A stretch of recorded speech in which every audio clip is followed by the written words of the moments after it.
Hello guys.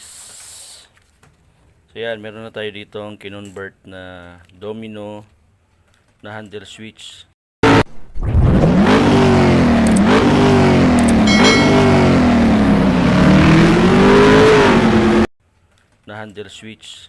So ito yung merong backlight. So yan. Merong hazard dito sa kaliwa. Ayan, busina, signal left and right, high and low, pass light. Yung socket nito guys, ayan, naka-convert na lang, sasalpak na lang to doon pag tinanggal natin yung stock. So yan, to. Tapos ito ay para doon sa kanyang backlight. So kung mapapansin natin, ito yung kaliwang side. Doon sa handlebar natin, bubutasan natin yun kasi mayroon lock nandito sa baba. Yung stock kasi nandito sa may kanan, sa taas. So ito nandito sa baba. Yan. Tapos ito naman, ito yung sa kanan. So ayan, merong starter, off, park light, tsaka headlight. Tapos ito yung kanyang kill switch. So yan. Ang kill switch niya, dito na yung on.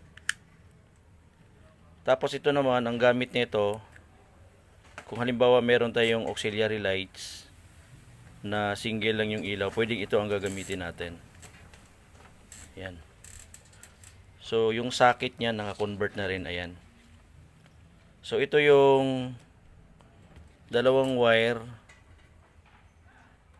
Ito yung abang para dito sa switch na to na on off.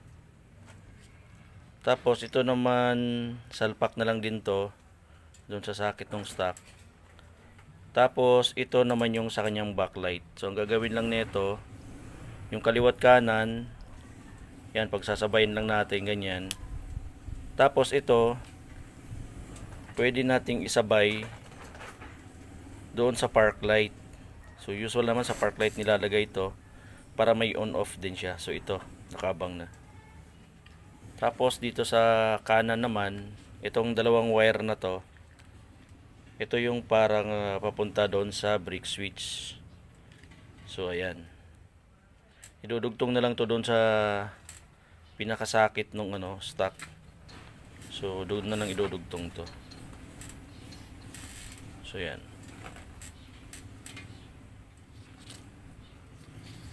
Doon nga pala guys sa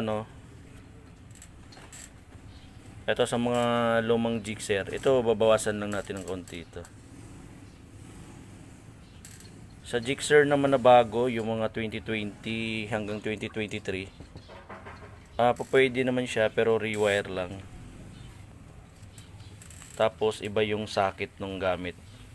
So hindi ganito. Ang socket na gamit nung sa bagong Gixxer yung mas malaki dito. So yan, ganyan lang. Salpak lang to diretso. Ganun din.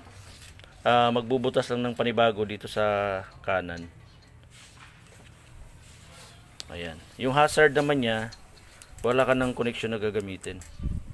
So pag once na na-install mo na to ng buo dun sa motor, ito gagana na tong hazard. Tapos pass light. So ayan. Ganyan magiging itsura niya. Sa Gixxer FI na first generation tsaka carb, salpak na ng diretso to. Ito na lang ang ilalagay nyo sa park light para na nakasabay yung ilaw ng backlight dito. So pag nakaganyan siya, nakakabit sa park light to, off. Pag inon mo tong park light, iilaw na rin tong kanyang backlight. Yan, yun lang guys. So yan, para dun sa mga shipping, mabilis na, plug and play na lang. Doon naman sa mga bagong Gixxer na magpapa-rewire, pwede kayong visit na lang dito sa akin para ako na mag-install. So yun lang guys. Thank you.